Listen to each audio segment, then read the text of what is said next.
कहिए, माँ बाप को अच्छा लगता है? किसी को अच्छा नहीं लगता। संसार में जब आप चालाकियां करते हैं तो वो किसी को अच्छा नहीं लगता, तो क्या भगवान के सामने चालाकी करोगे तो अच्छा लगेगा?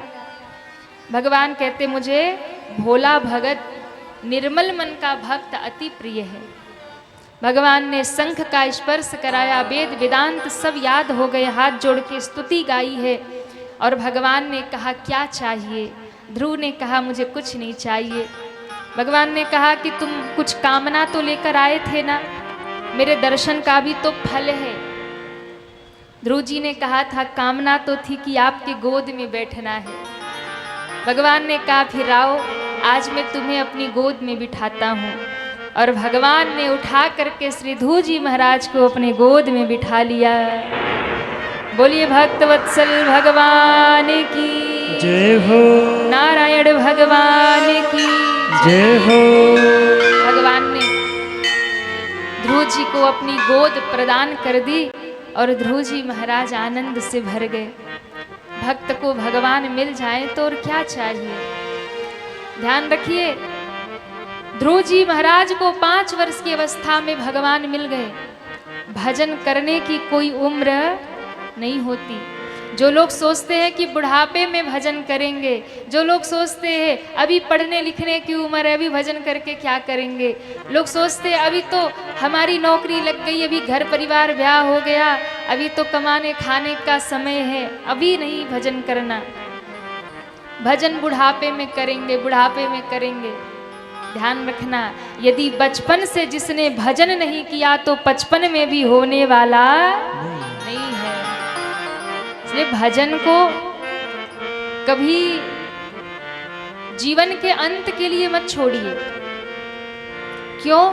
बचपन में यदि आपने भक्ति शुरू कर दिया ना, तो बचपन की जो भक्ति होती है वो अमृत के समान होती है। करोगे 1 गुना तो मिलेगा 1000 गुना। इसलिए बचपन की भक्ति बहुत जीवन आपका सुधार देगी। अपने बच्चों को बचपन से भगवत मार्ग में लगाइए। लेकिन कई लोग सोचते हैं कि अभी क्या करेगा भजन करके, अभी तो पढ़ने लिखने की उम्र है, अभी कमाने खाने की उम्र है। इस मानव जीवन का उद्देश्य केवल और केवल भगवत प्राप्ति करना है। और भगवान को ही नहीं जाना यहाँ आकर के तो सब जानना बेकार है। भगवान को नहीं जाना तो सब जानना बेकार है। इसलिए जो जानने आए हैं उसको जानिए। जो जानने आए हैं अगर उसको ही न जाना तो सब जानना बेकार है। एक बार क्या हुआ, एक बहुत पढ़े लिखे व्यक्ति पहुंचे, नदी पार करनी थी, नाविक से कहा हमें उस पार जाना, बोले आइए बैठिए। अब पढ़ा लिखा आदमी थोड़ा तो अभिमान होता है ना, 2-4 अक्षर आजकल किसी को आ जाए तो भैया क्या अभिमान लिए घूमता है, 2-4 डिग्रियां आ जाए तो फिर क्या पूछना। तो पढ़ा लिखा आदमी थोड़ी तो एटीट्यूड होती है कि हम इतने पढ़े लिखे हैं। बैठ गया नाव में, नाविक बेचारा नाव चला रहा है। तो इसने कहा कि एक बात बताओ, पढ़े लिखे हो, कुछ पढ़ना लिखना कुछ जानते हो? नाविक ने कहा सरकार जन्म से ही बचपन से ही नैया चला रहे, कभी स्कूल का मुंह ही नहीं देखा, विद्यालय कभी गए नहीं, तो पढ़ेंगे कहाँ से। कुछ दूर और नाव पहुंची तो उन्होंने कहा अच्छा एक बात बताइए, आपको अंग्रेजी आती है, गणित आती है, कुछ आती है गणित इंग्लिश? अरे महाराज काला अक्षर भैंस बराबर, हमें कुछ नहीं आता जाता, हम अंग्रेजी गणित का कभी पढ़े ही नहीं, नाम ही नहीं सुने। कुछ बोले कि देखो अगर तुम्हें अंग्रेजी नहीं आती, तुम्हें गणित नहीं आती, तो तुम्हारा 25% जीवन बेकार बेकार है, 25% जिंदगी तुम्हारी खराब। अच्छा कुछ दूर और नैया पहुंची, एक बात बताओ इतिहास भूगोल कुछ जानते हो? कुछ भूगोल के विषय में जानकारी है? बोले महाराज हमने कहा ना कि हम पढ़े लिखे नहीं है, हमने तो कभी भूगोल का नाम ही नहीं सुना है। बोले अब तो तुम्हारी 50% जिंदगी बेकार, भूगोल ही नहीं जानते, बेकार है तुम्हारी 50% जिंदगी बेकार। बेचारा नाविक फिर चुप हो गया। बीच मझधार में नैया पहुंची थी। अच्छा एक बात बताओ, इतिहास जानते हो क्या? कुछ इतिहास के विषय में पढ़ा, हिस्ट्री वगैरह जानते हो? अरे सरकार, कहाँ हम नैया चलाने वाले और कहाँ आप पढ़े लिखे, आप सब जानते, हमें तो नहीं आता। हम तो जानते पर बेकार। कितना? 75% बेकार। इतने में क्या हुआ कि जोर की हवा चली आई नदी में। ज्यों नदी में तूफान आया, नैया सुई डगमग डगमग करने लगी, और ज्यों नैया डगमगाई तो महाराज उस नाविक ने कहा, बात बताइए, तैरना आता है? तैरना आता है? बोले नहीं आता। जैसे उसने कहा नहीं आता, तो नाविक ने कहा आपका 100% जिंदगी बेकार, कह करके कूद गया और पार निकल गया। ये बेचारे वही डूब गए। बात कथा ये कहानी जो भी हो, पर सीख इतना ले लीजिए कि दुनिया में आए और दुनिया में आकर के सब जान लिया, और जिसको जानने आए थे अगर उसको नहीं जाना तो सबको जानना बेकार हो गया। हाँ, चाहे इतिहास जान लो, चाहे भूगोल जान लो, चाहे अंग्रेजी जान लो, चाहे गणित जान लो, चाहे दुनियादारी जान लो, चालाकी करना जान लो, चाहे जो भी जानना है जान लो, अगर जिस परमात्मा को जानने आए उसे ही न जाना तो सब जानना बेकार है। 100% जिंदगी खराब है। इसलिए सब कुछ जानिए, पर सब कुछ जानने के साथ साथ जिसको जानने आए हैं उसको भी जान लीजिए, उसको भी जान लीजिए। और नहीं जाना तो फिर भैया मनुष्य तन पाना ही बेकार हो गया। एक बड़ा प्यारा भाव पूज्य महाराज श्री गाते हैं कि जब तू न हरि के भजला, गा दे कि रहने दे? कहिए, रहने दे कि गा दें? गा दें, ताली बजनी चाहिए। बहुत प्यारा भाव है कि समय रहते भजन कर लीजिए, समय रहते गुरु की शरण पकड़ लीजिए, प्रभु की शरण पकड़ लीजिए, और अपने इस जीवन को प्रभु के भक्ति में भजन में लगा दीजिए, नहीं तो भैया सब निरर्थक हो जाएगा। जब तू न हरि के भजला, ना भजला सीता राम के, इतना बता दा ई देहिया कौना काम के, इतना बता दा ई देहिया कौना काम के। जब तू न हरि के भजला, जब तू न हरि के भजला, जब तू न हरि के भजला, जब तू न हरि के भजला, ना भजला सीता राम के, इतना बता दा ई देहिया कौना काम के, इतना बता दा ई देहिया कौना काम। जरा उठाइए दोनों हाथों को और तालियां बजाते हुए हरि बोल।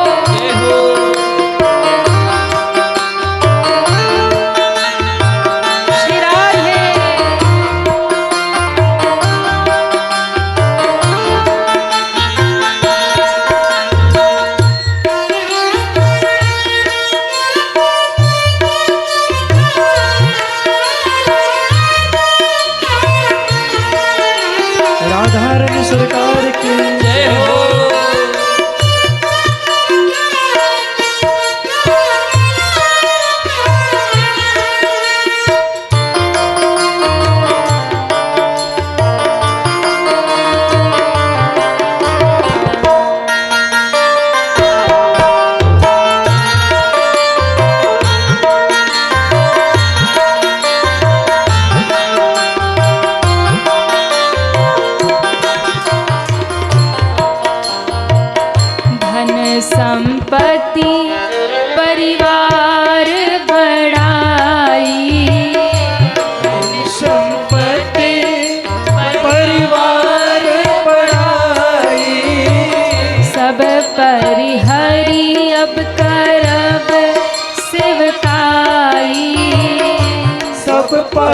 हरि अब करब सेवकाई।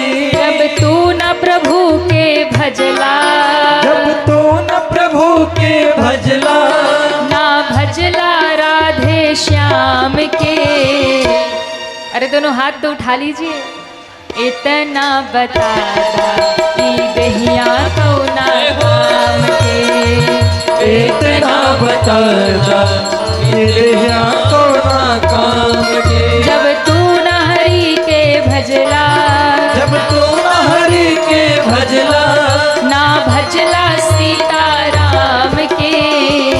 इतना बता दहिया कौना काम के। इतना बता दहिया कौना काम। हरि बोल। श्री राधे जय हो।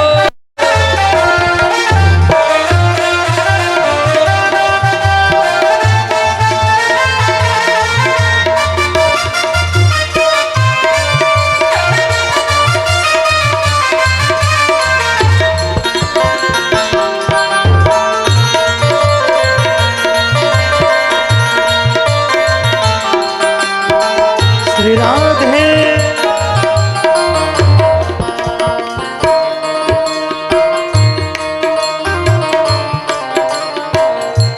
कह गए गोसाई बाबा राम कथा गाय के।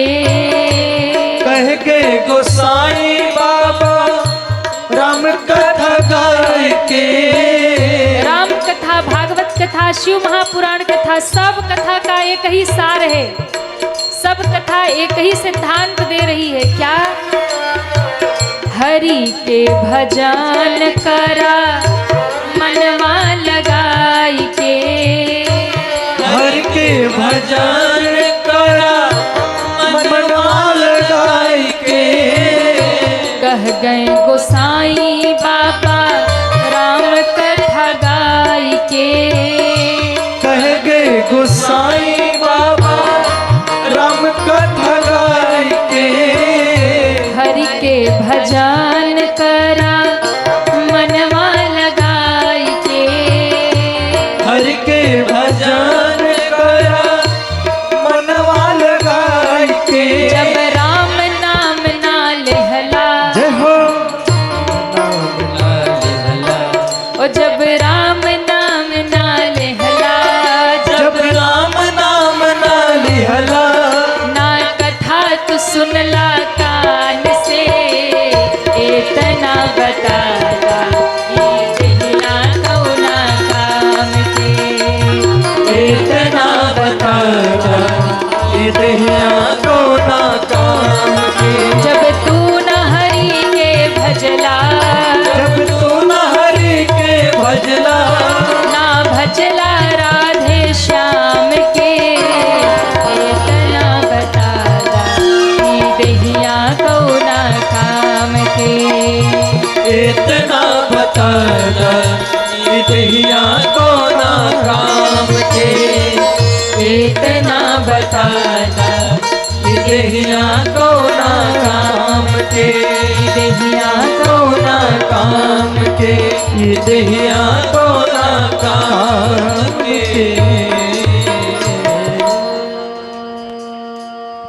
जब राम नाम ना लेहला, और जब ये उनके लिए नहीं है जो कथा में आ रहे हैं, ये उनके लिए जो अभी तक कथा में नहीं आए हैं। आज जाके उनको धक्का देना। अरे जब राम नाम ना लेहला, जब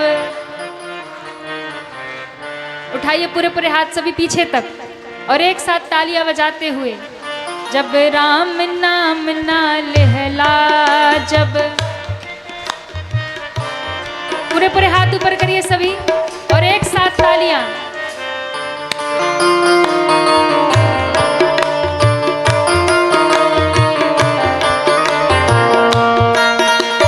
हरि बोल। श्री राधे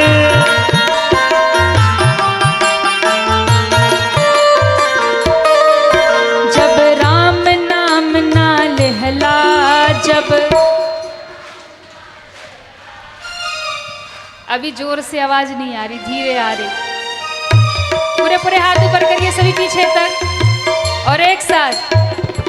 जब राम नाम ना लहला, जब ना कथा तू सुनला कान से, ना कथा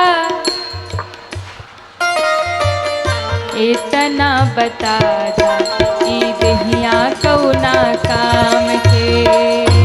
इतना बता दा ये दहिया कौना काम के, ई दहिया कौना काम के, ये दहिया कौना काम के, ये दहिया कौना काम के। इतना बता दा ई दहिया कौना काम के। इसलिए अगर भजन नहीं किया तो सब बेकार। अच्छा, ये कलयुग के लोग किसके चक्कर में पड़े हैं बता दे? बड़े ज्ञानी लोग हैं। हाँ? कलयुग के लोग भजने के चक्कर में नहीं पड़े हैं, दिन रात खाली भजाने के चक्कर में पड़े हैं। आप बजाइए जोर से ताली। अच्छा बताइए, बात सही है कि गलत है? हाँ, सही है ना? गलत है? किस चक्कर में दिन रात पड़े हैं? हाय कितना नोट आ जाए, कितना पैसा कमा ले, कितना बैंक भर ले, बैंक बैलेंस फुल हो जाए। बताओ, कई कई तो जुगाड़ में लगे रहते हैं। क्यों? बोले 8 पीढ़ी का हो गया तो 9वां क्या करेगी, उसका भी इंतजाम कर दे। 9वां पीढ़ी का इंतजाम हो गया तो 10वीं क्या करेगी, उसका भी इंतजाम कर दे। और इंतजाम करते करते निकल जाते हैं, अपना इंतजाम नहीं कर पाते। इसलिए इस जीवन का उद्देश्य समझिए। ध्रुव जी ने 5 वर्ष की अवस्था में भजन करके भगवान को प्राप्त कर लिया। 36,000 वर्षों तक ध्रुव जी ने राज्य किया। इसके बाद ध्रुव जी महाराज भगवान के धाम को गए। आज भी ध्रुवलोक में ध्रुव जी महाराज विराजमान हैं। बोलिए ध्रुव जी महाराज की जय हो। महाराज अंग की कथा है, महाराज पृथु की कथा है, पुरंजनोपाख्यान है, महाराज नाभि की कथा जिनके यहाँ ऋषभ देव भगवान आते हैं। उसके बाद जड़ भरत जी की कथा आती है। राजा रहुगढ़ को उपदेश दिया, ये कथा आती है। 28 प्रकार के नरकों का वर्णन किया। अजामिल की कथा आती है। गज की कथा आई, जिस गज के लिए भगवान बैकुंठ छोड़ करके दौड़े एक हाथी के उद्धार के लिए, ग्राह से उस हाथी का उद्धार किया। मगरमच्छ ने हाथी का पैर पकड़ा, उस हाथी ने भगवान को पुकारा और उसके लिए भगवान बैकुंठ से दौड़ कर आए। इसके बाद में बड़ी सुंदर कथा आई, सिर्फ प्रहलाद जी महाराज की कथा।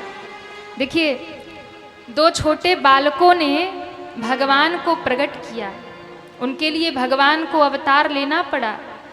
ध्रुव जी के लिए भगवान अवतार लेकर के आए और कहते हैं, ध्रुव जी के लिए अवतार लेकर आए और प्रहलाद जी के लिए भी भगवान अवतार लेकर के आए। 2 छोटे बालकों के लिए भगवान को प्रकट होना पड़ा। बड़ी सुंदर कथा आती है।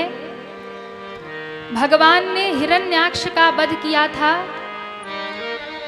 12 अवतार लेकर के, शूकर का रूप धर करके।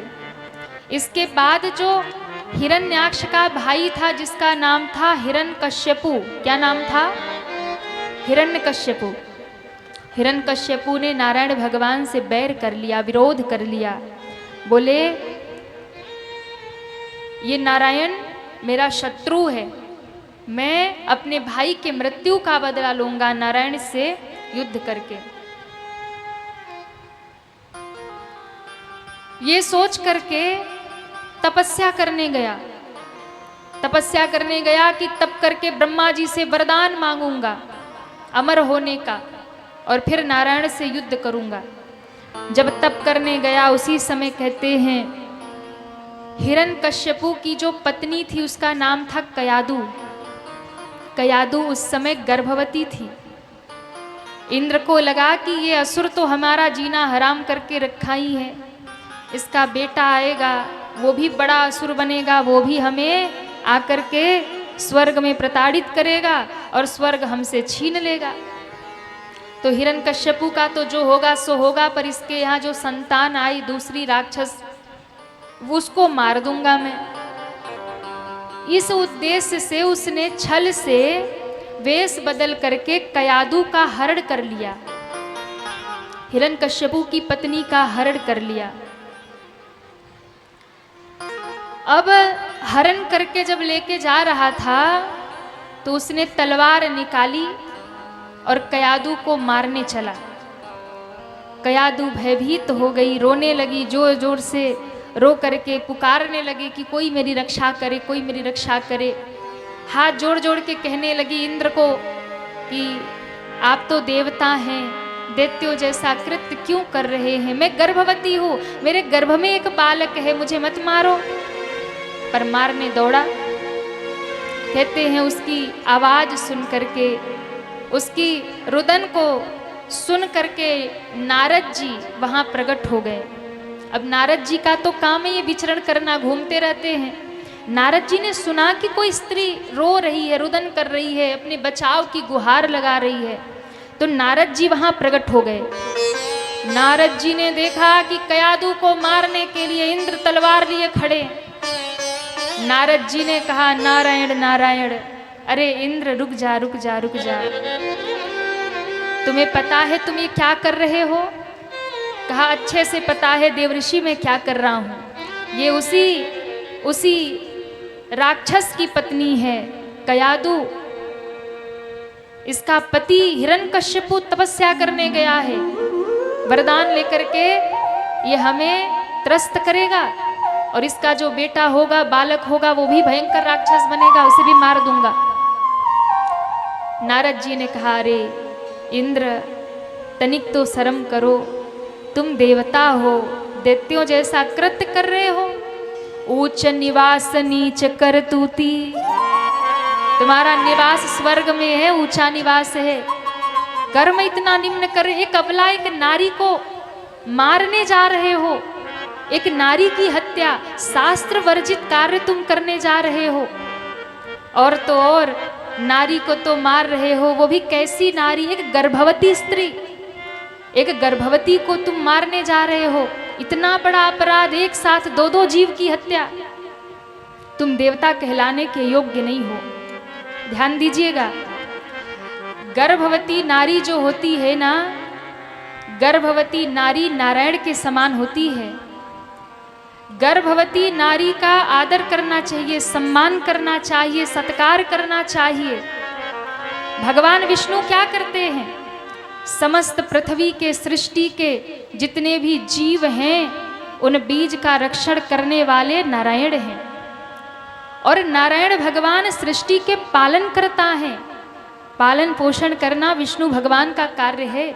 जिस समय एक मैया गर्भवती होती है, जिस समय एक माँ के गर्भ में बालक होता है ना, तो वो गर्भवती माता जो है वो स्वयं नारायण के समान है, क्योंकि उसने अपने गर्भ में एक जीव को आश्रय दिया है, अपने गर्भ में उसने एक जीव को रखा है, वो उसका पालन पोषण कर रही है, वो साक्षात नारायण के समान है। इसलिए गर्भवती जो मैया है, गर्भवती जो स्त्री है, उसका सदैव आदर करना चाहिए, सम्मान करना चाहिए और उसे प्रसन्न रखना चाहिए। लेकिन कई बार होता है ना कि माताएं जो होती हैं, जब घर में बहू गर्भवती होती है तो घर के लोग उसे प्रताड़ित भी करने लगते हैं कई बार। ध्यान रखना, ऐसा कहा जाता है, ऐसे लोग कहा करते हैं कि गर्भवती नारी को यदि सर्प देख ले तो वो सर्प भी अंधा हो जाता है। और जो गर्भवती स्त्री पर हाथ उठाते हैं, उन्हें मारते हैं, उन्हें गालियां देते हैं या उन्हें प्रताड़ित करते हैं या उन्हें अपशब्द कहते हैं, उन्हें दुखी करते हैं, आप सोचिए उनका क्या होगा। इसलिए अपनी पत्नी को, अपनी बहू को उस समय प्रताड़ित मत करिए, उस समय उसे अपशब्द मत कहिए जब उसके गर्भ में बालक हो। उस समय उसका निरादर मत करिए। उस समय उसे गाली मत दीजिए, उस समय उसे मारिए मत, हाथ मत उठाइए उसके ऊपर। क्योंकि यदि उस गर्भवती स्त्री के साथ आप गलत व्यवहार करते हैं, अपनी बहू के साथ, अपनी पत्नी के साथ आप यदि गलत व्यवहार करते हैं, उसे प्रताड़ित करते हैं, उस पर हाथ उठाते हैं, या माताएं अपशब्द कहकर उसे दुखी कर रही है, तो ध्यान रखिएगा आप साक्षात नारायण को उस समय दुखी कर रही हैं। भगवान नारायण उस समय रुष्ट हो जाते हैं, भगवान रुष्ट हो जाते हैं। इसलिए गर्भवती स्त्री को कभी प्रताड़ित नहीं करना चाहिए, दुखी नहीं करना चाहिए, उसे अपशब्द नहीं कहना चाहिए। कहते हैं उसी समय नारद जी ने जाकर के समझाया, इंद्र तुम इसे छोड़ दो, मैं तुम्हें गारंटी देता हूँ, तुम नहीं जानते भगवान की लीला बड़ी अद्भुत है, भगवान की लीला को समझ पाना बहुत मुश्किल है, इंद्र तू इसे छोड़ दे। कहा पर देव ऋषि ये भी तो महान राक्षस बनेगा ना। कहा ये तुमसे किसने कहा कि ये महान राक्षस बनेगा, मैं तुम्हें वचन देता हूँ, तुम कयादू को मेरे साथ छोड़ दो, भले ही इसका पिता महान राक्षस है, सबसे बड़ा विष्णु का विरोधी है, पर मैं वचन देता हूँ इसका जो बालक होगा, पिता जितना बड़ा विष्णु का विरोधी होगा, बेटा उतना ही बड़ा विष्णु का भगत हो जाएगा। नारद जी कयादू को अपने आश्रम में ले आए, और जब अपने आश्रम में ले आए ना, तब कहते हैं कयादू अब संत सेवा करने लगी, सत्संग सुनने लगी। अब नारद जी के आश्रम में, संत के आश्रय में, तो भैया सत्संग ही मिलेगा। दिन भर कथा होती, सत्संग होता, कीर्तन होता, वेद मंत्र होता, हवन होता, यज्ञ होता। कयादू बड़े प्रेम से नारद जी के आश्रम में रहने लगी, सेवा करने लगी, कीर्तन सुनते, सत्संग सुनती। और ध्यान दीजिएगा, बालक का संस्कार माँ के गर्भ से ही शुरू होता है, बेटा हो या बेटी हो, संस्कार माँ के गर्भ से शुरू होता है। इसलिए गर्भवती माताओं को चाहिए कि वो अपना मन, उन्हें जैसी संतान चाहिए, वो जैसा आचरण करेंगे वैसी संतान होगी। तो जिस समय गर्भ में बालक हो ना, तो माताओं को शास्त्र अध्ययन करना चाहिए, सत्संग सुनना चाहिए, भगवत नाम जपना चाहिए, उन्हें अच्छे आचरण करने चाहिए, क्योंकि जैसी जैसी माँ करती जाएगी वैसा वैसा संस्कार उस गर्भ के बालक पर पड़ता जाएगा। 7वें महीने से गर्भ का जो बालक होता है वो सब कुछ सुनने लगता है, समझने लगता है। माँ खट्टा मीठा तीखा क्या खा रही उसको लगता है, माँ क्या आचरण कर रही है, क्या व्यवहार कर रही है, वो संस्कार बच्चा के भीतर आने लगता है। इसलिए माताओं को बहुत सावधान होना चाहिए। अब आजकल के जो बच्चे होते ना, बड़े खतरनाक होते हैं। छोटे छोटे बच्चे, 2 साल 2.5 साल के बच्चे जन्म लेते ही महाराज फोन चलाने लगते हैं। अब ये कोई नई बात नहीं है, माताएं बड़ी खुश होकर कहती अभी 2.5 साल का है, पूरा फोन चलाता है। हाँ, पूरा फोन चलाता है, अभी 2.5 साल का है। तो ये बड़ी आश्चर्य नहीं है। क्यों? अभिमन्यु ने तो माँ के गर्भ में सारी विद्या सीख ली थी ना, धनु विद्या सीख ली थी, धनुष चलाना सीख लिया था, चक्रव्यूह तोड़ना सीख लिया था माँ के गर्भ में। तो माताएं आजकल दिन भर, वो डॉक्टर बोल देते ना बेड रेस्ट करो, तो ये दिन भर पड़े पड़े रील्स देखती रहती हैं, वो दिन भर फोन चलाती रहती है माताएं। तो बच्चा भी गर्भ से ही सीख के बाहर आता है, उसे अलग से सीखने की जरूरत नहीं है। तो आपको चाहिए कि आप जैसा आचरण करेंगी वैसे बालक का संस्कार बनेगा। कहते हैं समय बीता और नारद जी के आश्रम में कयादू ने एक सुंदर बालक को जन्म दिया। एक बालक का जन्म हुआ। उस बालक के जन्म लेते ही पूरा आश्रम आह्लाद से भर गया। नारद जी ने उसे गोद में उठाया और नारद जी ने कहा ये परम विष्णु भक्त होगा, इसलिए मैं इसका नामकरण करता हूँ। ये अपनी भक्ति से, अपने प्रेम से नारायण को प्रसन्न करेगा और सारे भक्तों के हृदय को जो आह्लाद से, प्रसन्नता से भर देगा, उसी का नाम प्रहलाद होगा। बोलिए प्रहलाद जी महाराज की जय हो।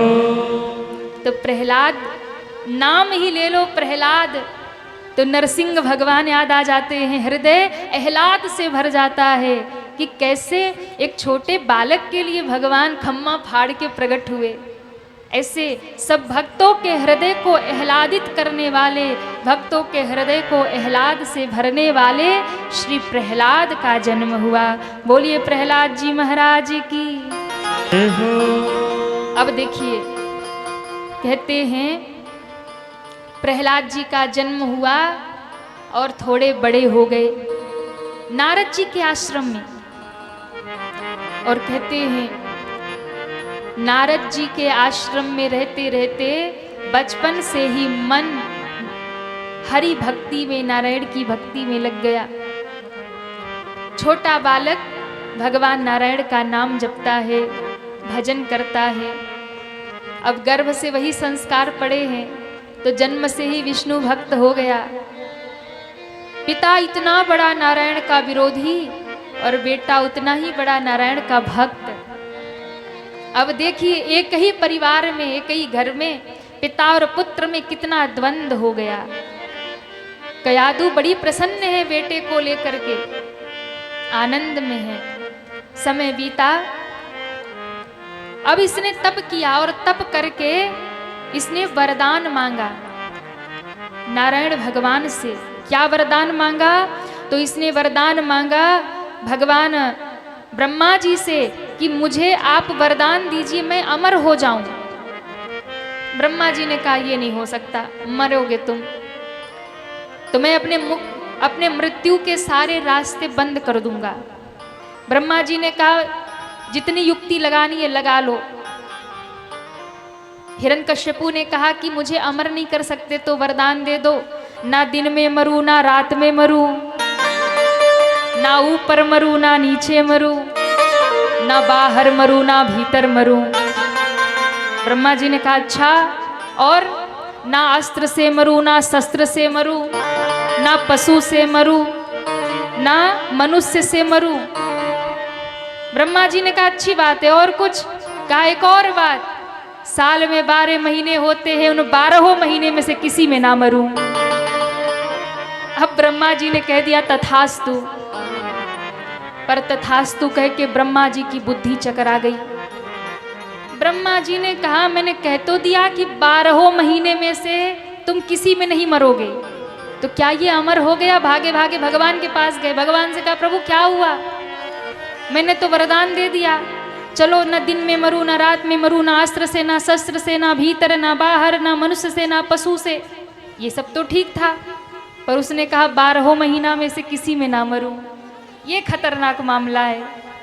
भगवान मुस्कुराए, भगवान ने कहा चिंता मत करो, चिंता मत करो, यदि आपने वरदान दे दिया तो हमें वरदान तो सिद्ध करना ही पड़ेगा। इसलिए हिरण्यकश्यपु को मारने के लिए मैं ऐसा ही रूप धरूंगा, ऐसी ही युक्ति लगाऊंगा, ना दिन में मारूंगा ना रात में मारूंगा, ना बाहर मारूंगा ना भीतर, ना अस्त्र से ना शस्त्र से, ना पशु बनकर मारूंगा ना मनुष्य बनकर के मारूंगा। और आपने यदि कह दिया कि 12 महीना में किसी में ना मरे, तो मैं उसके लिए 13वां महीना का निर्माण कर दूंगा। 13वां महीना, और 13वां महीना आता है कि नहीं आता है? कहिए, आता है ना? आता है, अभी आने वाला है, अभी आने वाला है। हमारे यहाँ बड़ी महिमा है, अधिक मास जिसे कहा जाता है, अभी अधिक मास शुरू होने वाला है। ये एक अलग महीना भगवान ने बनाया स्पेशली हिरण्यकश्यपु के लिए। तो भगवान देखो कितने दयालु हैं, है ना? राक्षस के लिए एक महीना बना दिया अलग से। भगवान ने सूर्य और चंद्र की जो गति होती है ना, उसके अनुसार दिन घटता बढ़ता है। तो सूर्य तो निरंतर चलते हैं, पर चंद्रमा घटते बढ़ते रहते हैं। तो 3 सालों में जो दिन घटते बढ़ते हैं ना, 3 सालों में एक बार अधिक मास आता है, जब एक महीना बढ़ जाता है। अधिक मास जब लगता है तो या तो कभी कभी 2 श्रावण हो जाते हैं, कभी कभी 2 कार्तिक हो जाते हैं, कभी कभी 2 जेठ लग जाते हैं, और कभी कभी 2 वैशाख लग जाता है। जैसा भी गणना रहे जिस वर्ष की, तो हर 2 साल में तीसरे साल अधिक मास लगता है। अलग से एक महीना मल मास जिसे कहते हैं। और अभी इस वर्ष भी अधिक मास लग रहा है। 17 मई से लेकर के 15 जून तक अधिक मास इस साल लग रहा है। और इस अधिक मास की बड़ी महिमा है। देखो, जब अधिक मास भगवान ने बनाया ना, तो अधिक मास हर एक महीने का एक देवता है, हर एक महीने का एक देव है, कोई ना कोई अधिदेव है। लेकिन अधिक मास जब भगवान ने बनाया मल मास, तो इसकी कोई महिमा नहीं, कोई इसका देवता नहीं, कोई देवता इसे लेने के लिए तैयार नहीं हुआ, कोई इसको अपनाने को तैयार नहीं। क्यों? बोले ये तो बड़ा निम्न है, मल मास है, किसी काम का नहीं है। और सबसे बड़ी बात, 2 साल बाद आता है, तो कौन ये पद लेगा कि 3 साल में एक बार पद मिलेगा, 1 महीना के लिए 2 साल खाली रहेंगे। तो जो मल मास था ना, अधिक मास, बड़ा दुखी हो गया, मैं क्या करूं? तो नारद जी ने उसका हाथ पकड़ा, कहा चलो भगवान के पास। गोलोक में ले गया भगवान कृष्ण के सामने। अब जैसे होता है ना कि जब किसी चीज का बंटवारा हो, कोई सामान हो और एक व्यक्ति बैठा हो और सब उस सामान को ले रहे हो, और सब बंटवारा होने के बाद, सब लेने के बाद अंत में जो बच जाए तो एक व्यक्ति उसे ले ले, भाई जो बचे सो हमारा। तो सारे देवताओं ने एक एक महीना अपना बांट लिया, एक एक महीना अपना अपना चुन लिया। अधिक मास बेचारा दुखी हो गया। तो भगवान नारायण के पास गोलोक में नारद जी हाथ पकड़ के ले गए, कहा प्रभु इसका कोई नहीं है, ये बड़ा दुखी है, ये कहता है कि मुझे कोई स्वीकार नहीं करता, मेरी क्या महिमा, मेरा क्या नाम। भगवान गोलोक में भगवान श्री कृष्ण ने खड़े होकर कहा, नारद यदि तुमने इसका हाथ पकड़ लिया और मेरे धाम तक तुम इसे ले आए, तो अब ये बेकार कहाँ रहा। जिसका संसार में कोई नहीं होता है, उसी का तो परमात्मा हुआ करता है। आज से मैं इसे अपना नाम दे रहा हूँ। पुरुषोत्तम नाम है भगवान नारायण का, भगवान कृष्ण का, भगवान राम का। तो भगवान ने पुरुषोत्तम मास, अधिक मास को स्वीकार कर लिया और कहा जिसका कोई नहीं है, जिसका कोई देव नहीं है, उस अधिक मास का देवता मैं हूँ। आज से मैं इसे अपना नाम देता हूँ, आज से इसका नाम पुरुषोत्तम मास होगा। और कहते हैं कि जिस प्रकार कार्तिक महीने का बड़ा महत्व है ना, उससे कई गुना ज़्यादा महत्व अधिक मास का है, पुरुषोत्तम मास का है। क्योंकि ये भगवान नारायण को अत्यंत प्रिय है। पुरुषोत्तम मास नारायण भगवान को अत्यंत प्रिय है। भगवान ने अपना नाम उसे दिया है। तो अधिक मास इस वर्ष लग रहा है और ये बहुत सुंदर अवसर है। 3 साल में एक बार आता है पुरुषोत्तम मास। कहते हैं कि कार्तिक मास में जो दीप दान करता है, कार्तिक मास में जो तुलसी पूजन करता है, कार्तिक मास में जो जप तप नियम दान व्रत करता है, उस कार्तिक मास में करने पर जितना फल मिलता है, अगर कोई अधिक मास में उतना नियम कर ले तो उसका 1000 गुना फल पुरुषोत्तम मास में मिलता है। अधिक मास से भी, कार्तिक मास से भी अधिक फल, क्योंकि ये 3 साल में एक बार लगता है। इस बार 2 जेठ पड़ रहे हैं और इस बार जेठ का महीना 2 हो गया, जिसमें पुरुषोत्तम मास का सुंदर अवसर है भक्तों को आध्यात्म से जुड़ने के लिए, भक्ति करने के लिए। समझ लीजिए कि ये अवसर सोने के समान है। ये अवसर जो भगवान ने 1 महीने का बनाया ना, वो गृहस्थियों के लिए ही बनाया है। क्यों? साधु संत महात्माओं के लिए तो रोज ही पुरुषोत्तम मास है, वो रोज ही भजन कीर्तन करते रहते हैं। लेकिन गृहस्थी जो होते हैं ना, चलो 2 साल तक आप अपने काम धंधा में बिजी रहे, घर गृहस्थी सब देखते रहे, पर 1 महीना भगवान ने अलग से निकाल दिया। बोले इस 1 महीना में कोई शुभ काम नहीं होगा। भगवान ने इसीलिए प्रतिबंध लगा दिया। क्यों? भगवान जानते हैं अगर छूट दे देंगे शुभ काम करना है तो इसमें भी शादी ब्याह, फैक्ट्री का उद्घाटन, तो बिजनेस धंधा सब शुरू रहेगा। तो भगवान ने सब बंद कर दिया। बोले कोई शुभ काम नहीं होगा। आप ना नया घर खरीद सकते हैं, ना नई गाड़ी खरीदेंगे, ना गृह प्रवेश होगा, ना विवाह होगा, ना मुंडन होगा, कुछ नहीं होगा। तो क्या होगा? बोले एक काम कर सकते हो, साधु सेवा, गौ सेवा, ठाकुर सेवा, संत सेवा, तीर्थ में निवास, तीर्थ में परिक्रमा, यदि ये सब आपने कर लिया तो इसका फल आपको अनंत गुना प्राप्त हो जाएगा। स्वयं नारायण भगवान का ये महीना है, ये पुरुषोत्तम मास स्वयं नारायण भगवान है। बड़ा सुंदर अवसर है भक्तों के लिए। पुरुषोत्तम मास में कई लोग तो बड़े बड़े नियम लेते हैं। इस पुरुषोत्तम मास में तीर्थ में निवास करने का बड़ा फल है।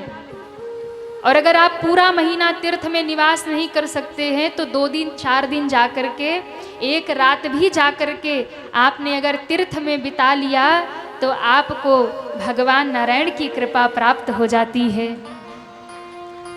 तीर्थ में जाने का, गंगा यमुना स्नान करने का, तीर्थ की नदियों में स्नान करने का बड़ा लाभ है, बड़ा फल है। विशेष कृपा भगवान की प्राप्त होती है। आपकी भक्ति अनंत गुना तक बढ़ जाती है। इसलिए पुरुषोत्तम मास में कुछ नियम का पालन करना चाहिए।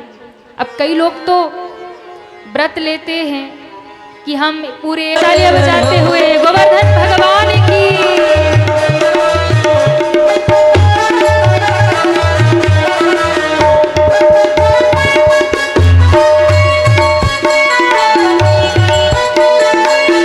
हरि बोल।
जय हो।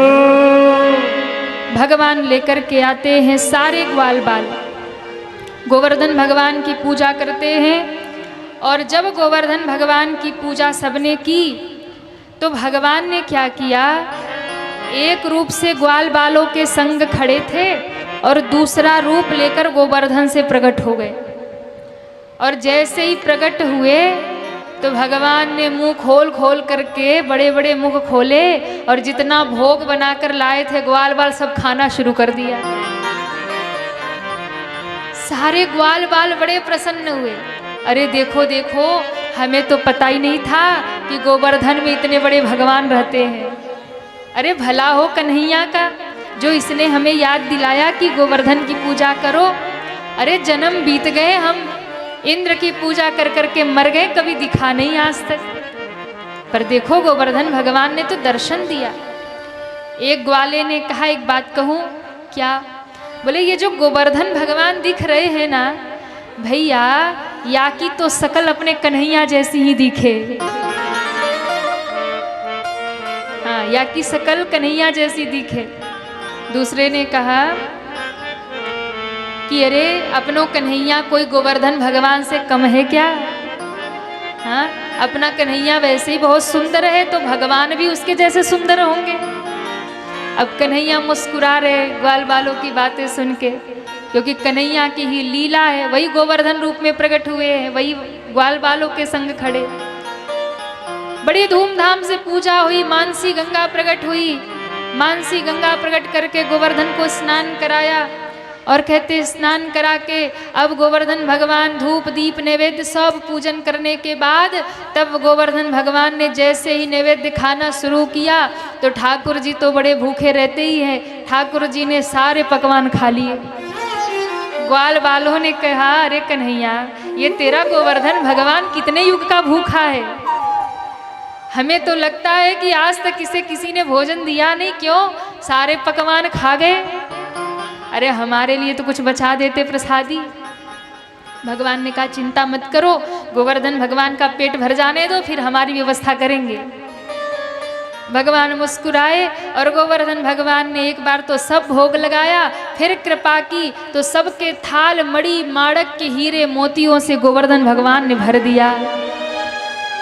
ग्वाल बाल बड़े खुश हुए और गोवर्धन भगवान की परिक्रमा लगाकर जैसे ही घर लौटे, घर लौटते ही इंद्र को किसी ने खबर दे दिया, अरे इंद्र इस साल तुम्हारी पूजा बंद हो गई, ये वृंदावन वाले ब्रजवासी ये सब इस बार गोवर्धन की पूजा किए। इंद्र बड़ा क्रोधित हुआ, काले काले मेघ बुलाए, भयंकर काले मेघों को कहा जाओ ऐसी वर्षा करो, ऐसी जल वर्षा करो कि सब तहस नहस हो जाए, कुछ बचना नहीं चाहिए। सारे ब्रजवासी भगवान के पास पहुंचे, अरे कन्हैया देख लो, हमने कहा था इंद्र नाराज हो जाएगा, तुमने हमसे गोवर्धन की पूजा करवा दी, अब इंद्र के कोप से हमें कौन बचाएगा? भगवान मुस्कुराए, बोले इंद्र को बड़ा अभिमान हो गया है, अब अभिमान तोड़ने का समय आ गया। ब्रह्मा का अभिमान तोड़ दिया, अब इंद्र का अभिमान तोड़ना है। भगवान ने कहा चलो मेरे साथ गिरिराज की शरण में।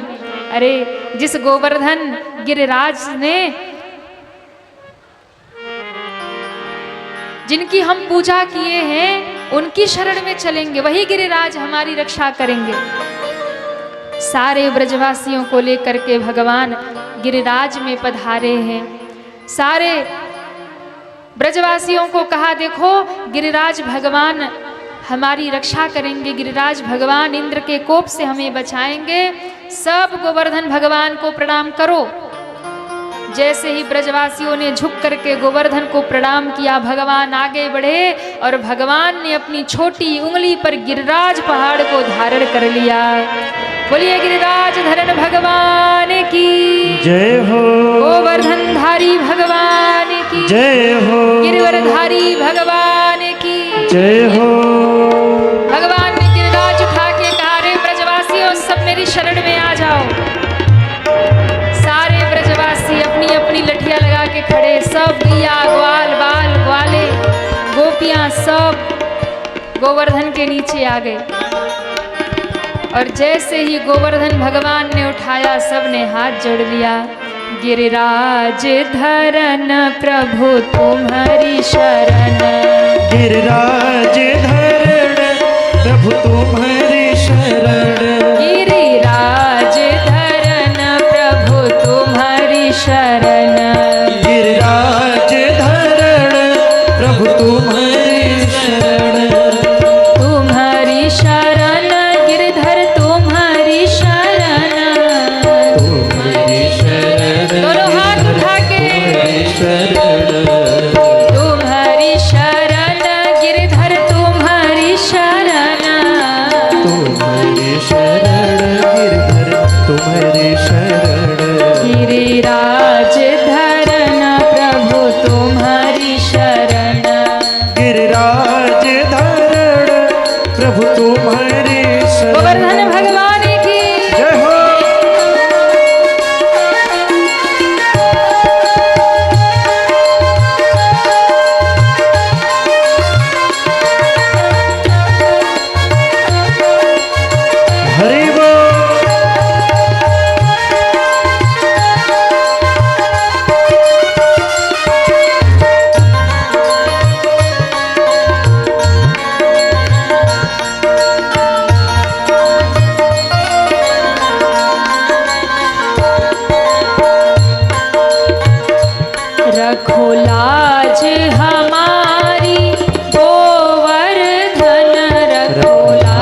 हमारी गोवर्धन। एक बार सभी दोनों हाथ ऊपर करिए और गिरिराज भगवान से प्रार्थना करिए, रखो लाज हमारी गोवर्धन रखो। इधर कोई नहीं गाएगा, आप लोगों की आवाज गोवर्धन तक पहुंचे। दोनों हाथ ऊपर, रखो लाज हमारी गोवर्धन रखो।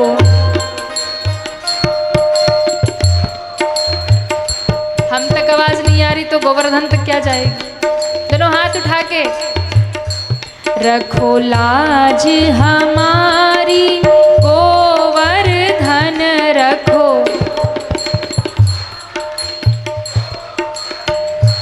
रखो लाज हमारी प्रभु गोवर्धन रखो।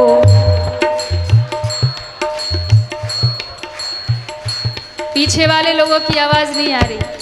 देखिए गिरिराज भगवान की कृपा उसी पर, कृपा उसके ऊपर ही होगी जिसकी आवाज वहां तक पहुंचेगी। पूरे पूरे हाथ ऊपर करिए, पीछे तक सभी। रखो रखो लाज गिरिराज धरन प्रभु तुम्हारी शरण।